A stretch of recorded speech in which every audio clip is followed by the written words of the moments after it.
Whoa, that's one way to do it. All right.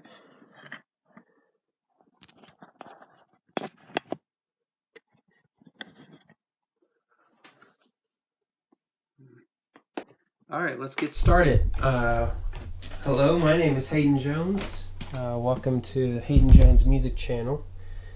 I am going to be experimenting with some different ways to put the camera. I think I'm going to adjust it just a little bit. 1 second. Oh, that's too much. Okay, that's fine. Okay, you can see my face, kind of. So, what we're doing tonight, I'm going to give you some updates on what videos you can expect from me in November, and some things I'm going to talk about for December, but mostly November, and a quick introduction. My name's Hayden Jones. This is my studio upstairs. It's very messy. Please, if you're OCD and this is stressing you out, I'm going to have a backdrop soon, so don't worry about that. Essentially, this is going to be, I'm going to be doing some gear reviews. We're going to talk about songwriting and music production and anything else that catches my fancy. I'm going to start with my list of topics, which I have lost. Yeah, I've completely lost it. Okay, so I know in the next couple of days I'm going to be receiving my Boss OD200, so I'm going to do a review on that. Usually everyone uses it with guitar. I'm going to try it with some keyboards and we'll see how that works out. I am mainly a keyboard player. I have a bunch of guitars, but I cannot play them very well.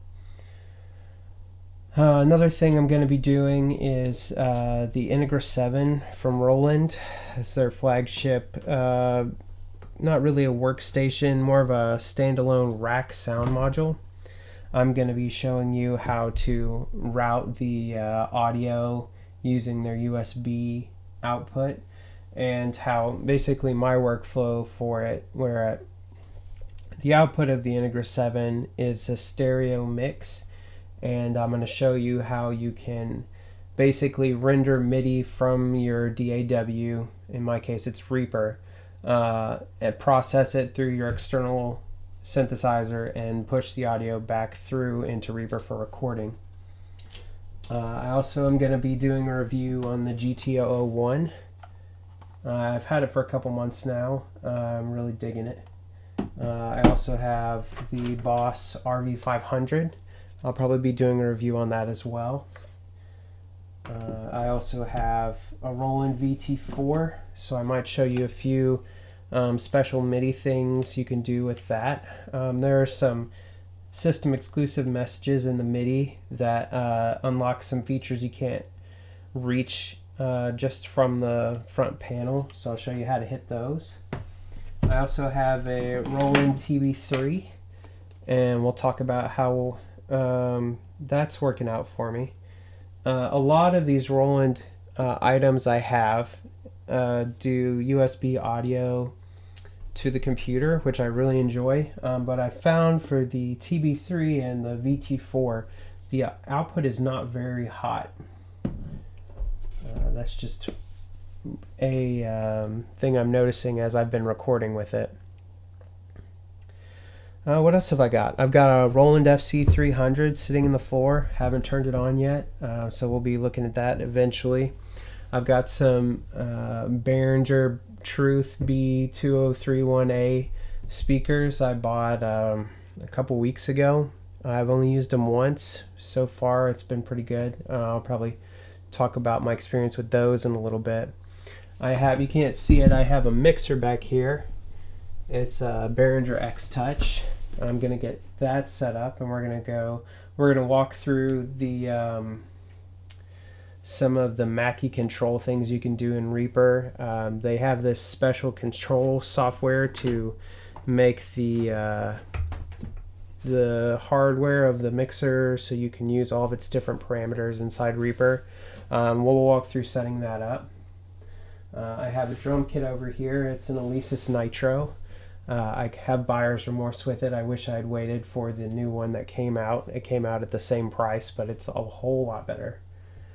I've got a MIDI mix over here. We'll talk about mapping the MIDI mix, how I'm going to be using it, some potential things you could use it for. It's a very nice controller. It's very sturdy. I really enjoy it. And we've got a Novation Launchpad Pro, and what else? This and that. A lot of weird MIDI things. So for November, be looking out for the OD200s coming out, the review of that, and also I'm going to be doing the Integra 7 piece, and I'm also going to be doing something with the Theramini. We're going to look at controlling the Theramini and then using the MIDI out to your computer, and we're actually going to control a Theremin VST, because sometimes you need a Theremin controller to control your Theremin in your computer. And we've also going to talk about the sun eventually dying, because that's something that's been on my mind recently. And we'll talk about maybe the music industry. That's fun. It's a light topic. Everybody loves that.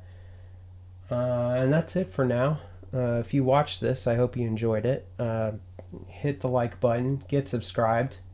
That's what I should be telling you to do, and you should be doing it. Leave comments down below. Your question for this evening is going to be, so if you had one piece of gear you couldn't live without, what would it be and why? All right, thanks.